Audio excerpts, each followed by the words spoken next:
So that's one of the things that's actually made this technology so, I would say, democratizing, right? It's just become widely available. You don't have to have a lot of money. You don't have to have special connections. You don't have to know somebody who knows somebody. You can just, you can just get a hold of it.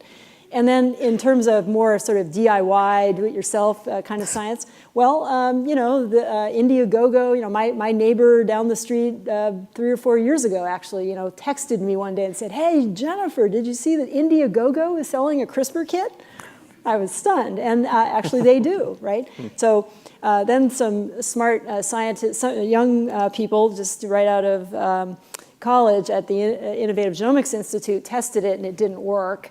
So, but they've started working with some high school teachers around the Bay Area who wanted to get access to this for their students, and they're now working on a kit that actually does work, that allows students not to edit embryos, but to edit yeast and turn them green and things like that. So the students can actually learn about how these molecules work and what they enable, because we hope that part of the we think that part of the path forward with all of this is education. It has to be about teaching young people about this, what it is, how it works, and how to think about using it responsibly.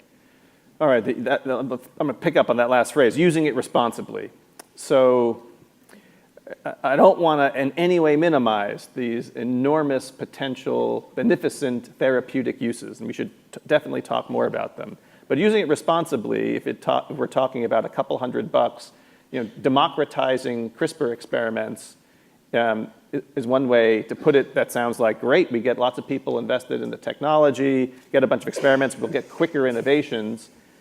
But if you were to go back to the Manhattan Project idea of like democratizing nuclear weaponry, sounds nightmarish. So again, the philosopher in me wants to make a realist a realist picture of human beings and intentions. And the professional community that at the moment, at least with respect to Dr. Het in China, is roundly condemned the CRISPR edited baby. If it's fully democratized at low cost in any corner of the world with the relatively minimum amount of know-how given the low barrier to entry, why rely on the good intentions of people? Or better, should we rely on the good intentions of people? You mean, should we rely on good intentions versus putting in place some kind of legal framework, right, or something? Yeah, well, this is something that many people are discussing this right now.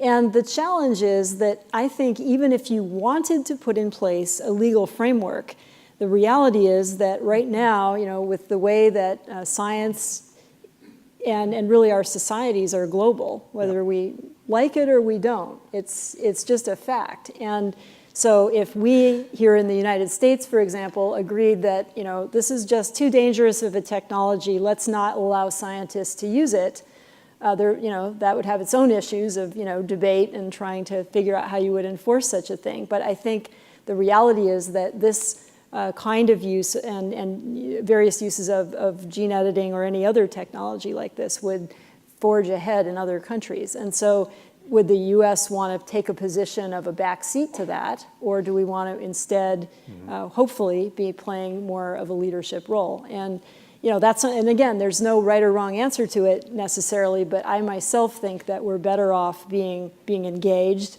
and trying to, if we can, play more of a leadership role. Mm-hmm.